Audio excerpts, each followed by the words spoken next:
It's kind of funny. I went to this VW show to get inspiration to finish up the car I'm working on, but it got me charged up to go in a whole new direction. I really think I can pull off a really awesome chop top. I know Bill's got a car, so here we go, another project. Bill's a client of mine. We've worked together on a bunch of projects. He's got more stuff than I can ever imagine.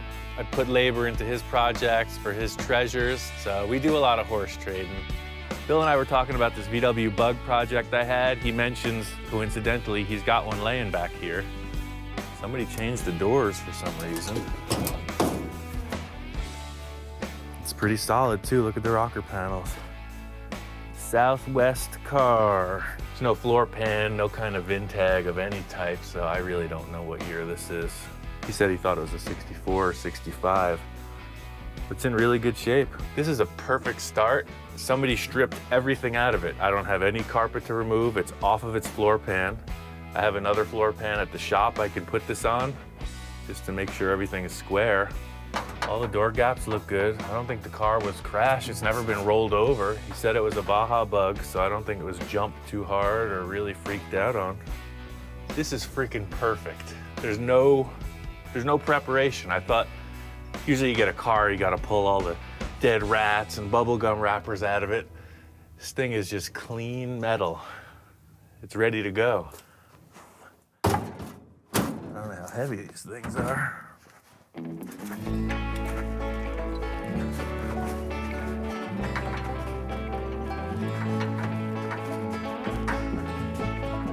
Whoa.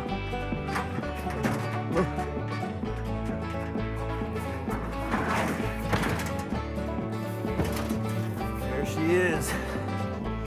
Hi-ya.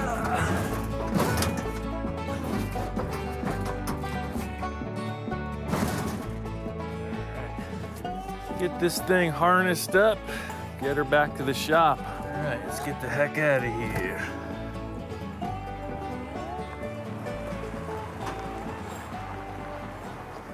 It really helps me out to see a car on a chassis with rolling gear. That's the whole reason I pulled this stock VW pan in, just to get a look, a starting point.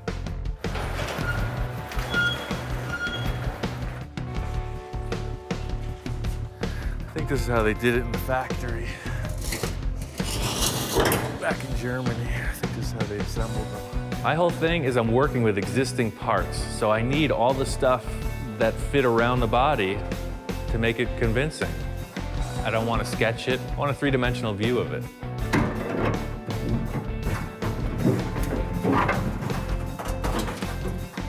Perfect fit. The hard part about building this way is you're just stacking a lot of parts.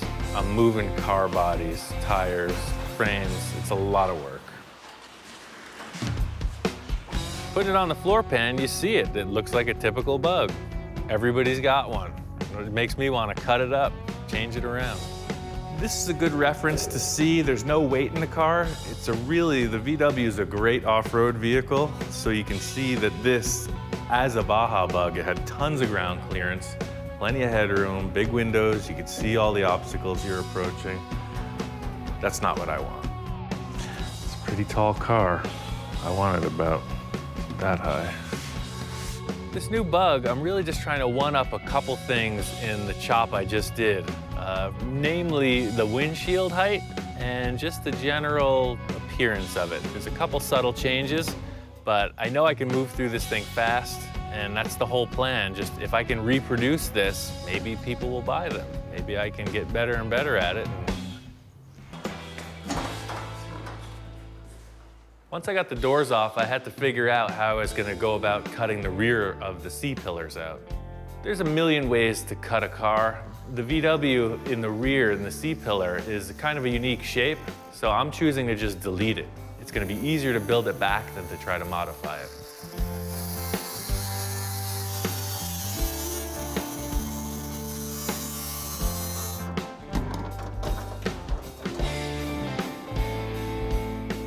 I needed to cut out the whole rear package tray. The reason is the body's narrower, so it's just fast for me to get it out of the way and build a new one. The whole trick with this is I'm leading the whole chop off of the A-pillars. Everything else is built to fit. So as long as the body's square and the A-pillars fit, carry on. It appeared I didn't mark the side of the car before I cut it, because I didn't. I'm that good. I know these cars. I just freaking go. That's why it's so quick.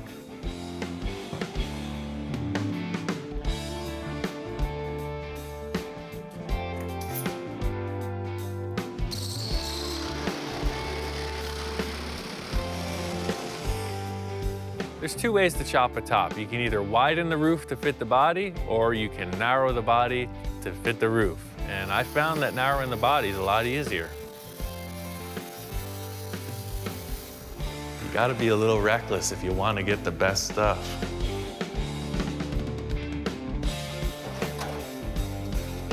By cutting a car up and piecing and placing stuff, by mocking up pieces instead of like having a set definition of where you're going, it allows room for that little nuance, that thing that could potentially take it over the edge. And I just love the feeling of being a little reckless, confident enough to be able to pull it off. You can see on the inside here, is 39 3/4. But now, where they come together, this inside is 41. So the lower the roof gets, the more mismatched they are.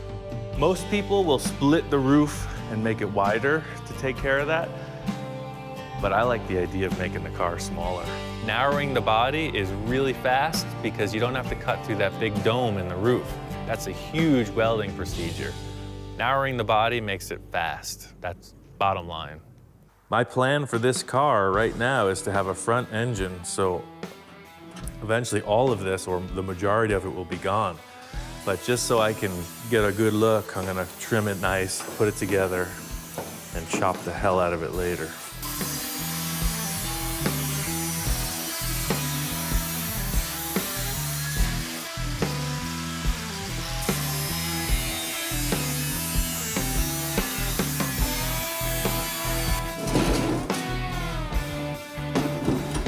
Taking a lot of time just to step back and look at it. It's all about the visual impact that it has. The window openings are very important to me. I think I'm just gonna cut these two little tail pieces off and stick a tire under there and look at it.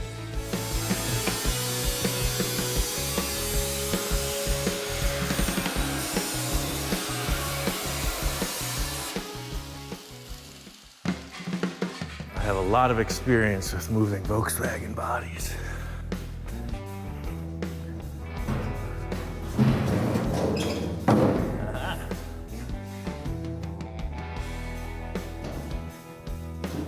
This is pretty much how I build everything.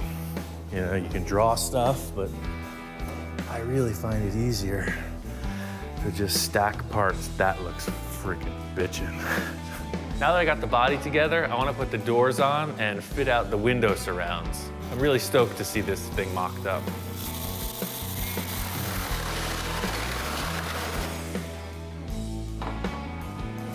Put some doors on, see if that doesn't change the look.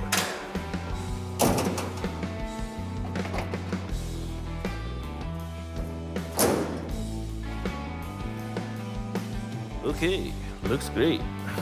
Now that I got the doors on, it's time to just fit out the rest of the sheet metal. It's all about detail. I'm gonna spot this in right now.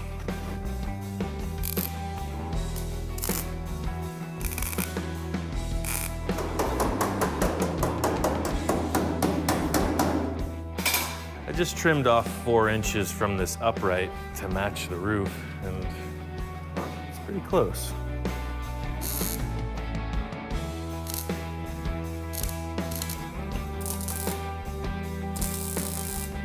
All right, that's tacked temporarily. You can see how much work's gonna have to go into that later, but hey, looks good from this side.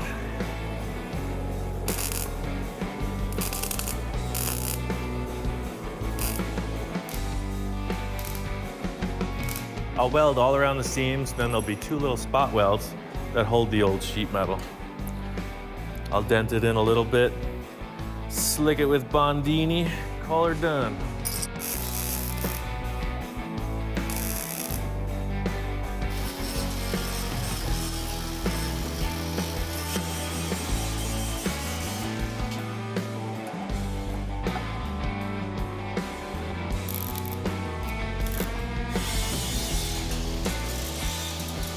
This is what makes the chop.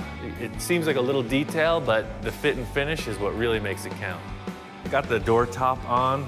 It's a ton of time. It's very close. All the outside is done. It looks great. I'm very happy with it.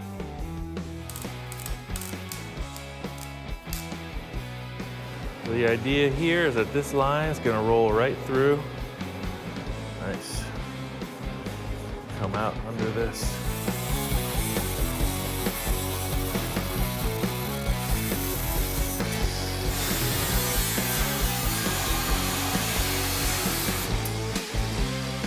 Now the car looks like a chop top. That is perfect. So I got this Baja Bug hood from my good friend Don. He's got tons of stuff laying around. He had this fiberglass hood. I decided to use this fiberglass hood because it's a little shorter. Looking at the Blue Bug, the hood is really close to the ground. The fiberglass hood that I'm using is quite a bit shorter. It's from a Baja Bug, and I think it's just gonna look cool. The car's 2 inches narrower than it was, so the fiberglass hood's gonna have to get narrowed too. I'm just gonna cut a big V groove out of it and piece it back together.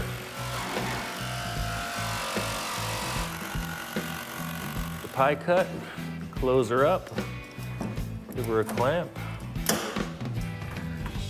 All you fiberglass savvy guys, you can sit back, enjoy a cold beverage, and watch the clown go to work. While I was waiting for the fiberglass to dry, I just finished up the driver's side rear window and the B-pillar.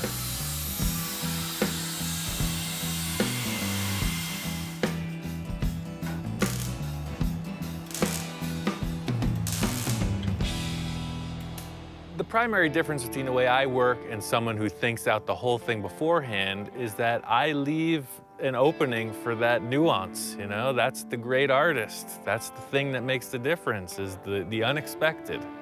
And I leave a lot of room for the unexpected. I totally get that my approach to this is not the standard procedure, but I've made it my whole career to be creative, and that's really what this is about. I don't want to have a job.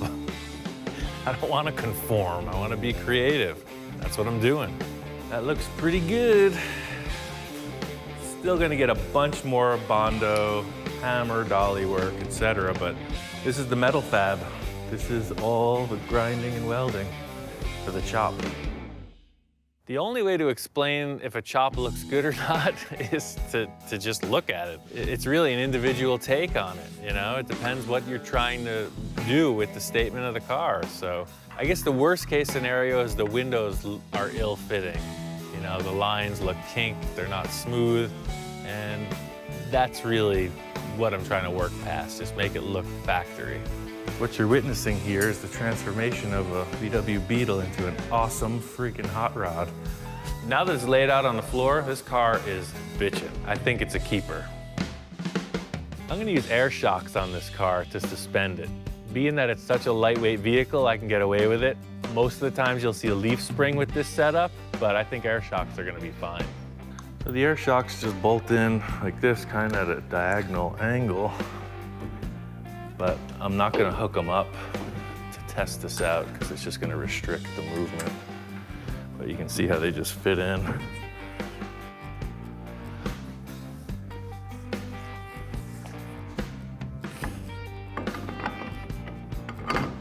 It's pretty crazy that this axle bolts right to the VW wheels. I don't know. Maybe somebody out there knows what's up. I'll tell you, it works. I guess if you look at it from this angle, you can really see how drastically cambered the tire is. And that's not gonna work for me. If this thing should get loose, unweight, tires are gonna tuck under and the car's gonna flip over, guaranteed.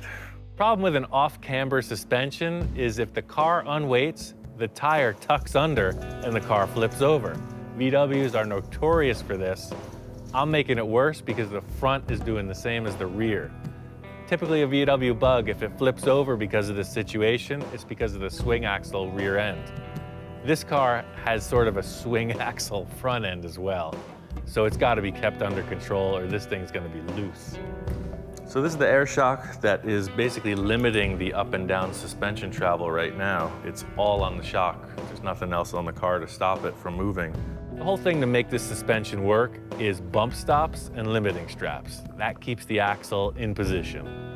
What the off-road trucks do is they use a limiting strap. It's kind of like seatbelt material. It's doubled up, stitched really strong. So as this guy is trying to open as the tire falls out, this guy limits the travel of the arm. The limiting straps were easy, simple bolt-on, but the up travel of the axle has to be controlled too. So the limiting straps, they only took care of half of the issue. They're stopping the tire from dropping out. But still, it can come up. So if you were to hit a big bump at speed, it would slam the shock shut and ultimately ruin it. You could do it a couple times, but we need to have some kind of a limiter to stop the axle from moving up. So for the up travel, I just ordered these bump stops from a catalog. Contrary to popular belief, I do order stuff from catalogs from time to time. The whole deal with ordering these bump stops is they're new, they're good, I need them. Simple rubber block with a bolt in it. Meant to take the axle bouncing around like crazy on an off-road car. Every fabrication has its look.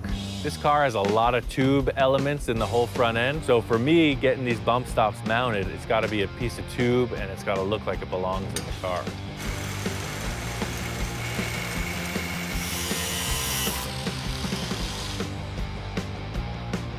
When you're fitting something into an existing structure, there's always some kind of loose ends to button up.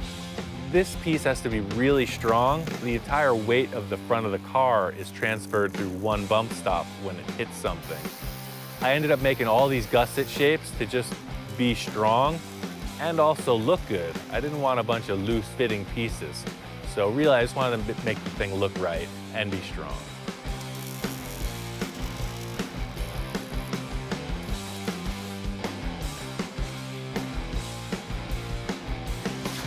I think that did it.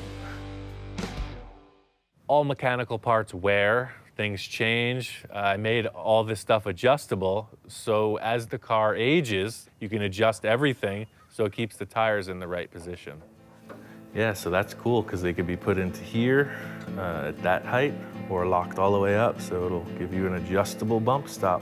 Pretty slick.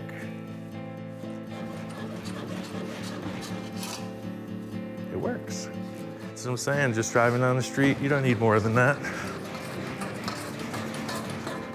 It's great. The attitude of a car, the car's face, are defined by its headlights. These headlights are pretty crazy. They're actually pieces of spun aluminum that I found in the scrapyard. So I really made this whole unit. I had some glass lenses and I made everything else. They're seal beam bulbs that I glued in behind these antique lenses. So they're 12-volt high-low beams. They look like vintage car parts, but they're handmade. Really badass.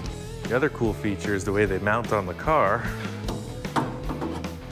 So it's a round tube. So they're adjustable up and down. You can move them in and out because you'll see when you steer, it's very close. Like so. And when the hood shuts, these strange little shapes clear the hood. When you look at it, it looks like a face. So I wanted them to be in the right position, wanted them to be the right size, and I really just tailored the whole mounting bracket so that it was clean and invisible. When you look at it, it looks like there's just two bug eyes looking at you. I made suicide doors on the car. You can buy a kit. I didn't want to do that. I was really just doing this for me. So to show off, I made some really cool suicide door hinges. So all this is developing too. I made my own hinge setup. This is the same stock as the headlights are made of, just I think 3/4, 7/8 solid round. Had a couple gate hinges, heavy duty with grease fittings. I made a bracket, welded it up inside the B-pillar here. I went suicide doors because I built a really radical VW once and I didn't do suicide doors. The first question out, why didn't you do suicide doors? So I figured, now nobody's got anything to say. What didn't I do? I haven't even driven this car. The measure of a car is how it drives, right? So I've really only started the engine up. I gotta take this thing out and spin it around and see how it behaves.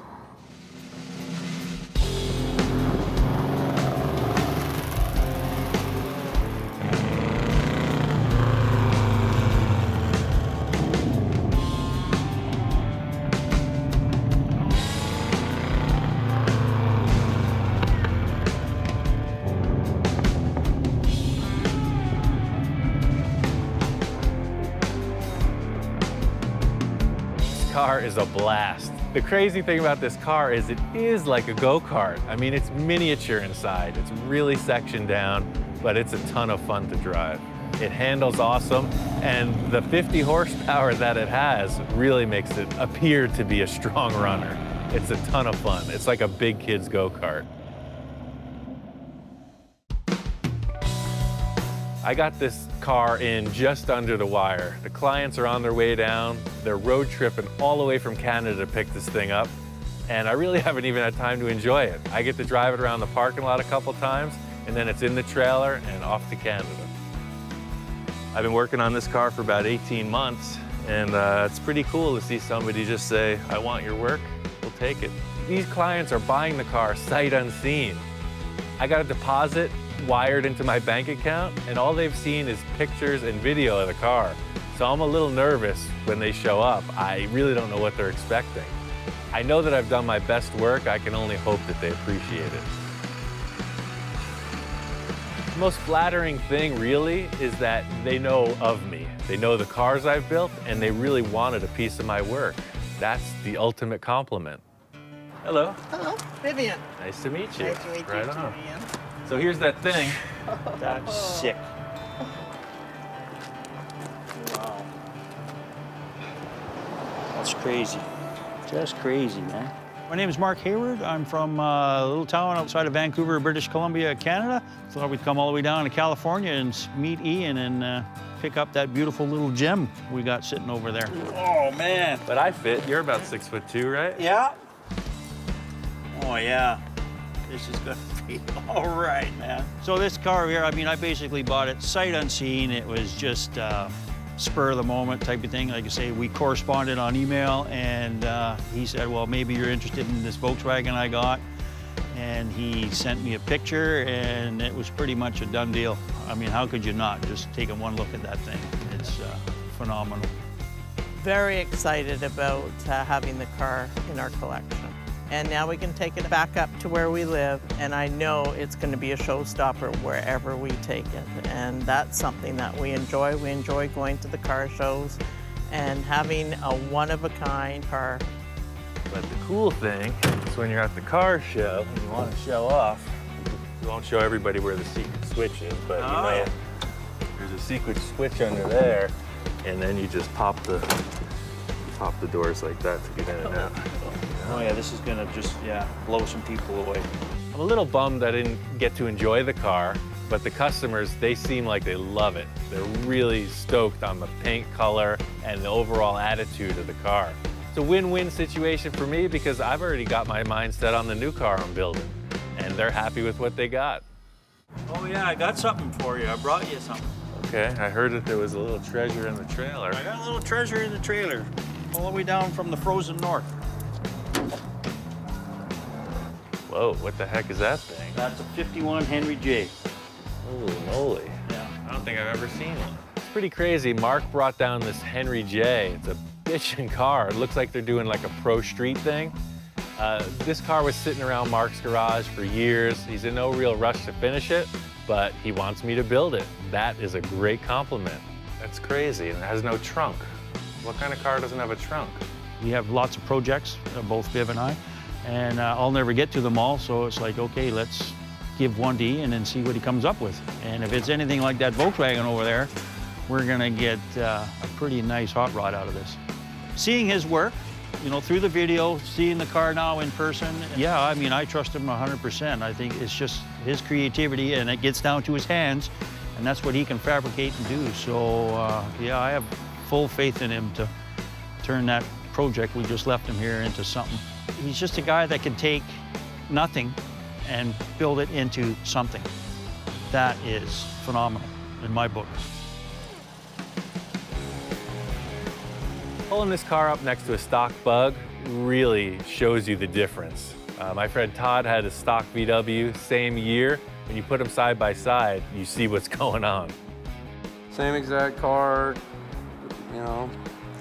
Only difference is Ian's touch. Eh? only difference is everything. Mark and Vivian came down to pick up the blue Bug. Mark is claiming that it's his. Vivian's now talking about she wants a bug. She wants a pink bug to rival Mark's.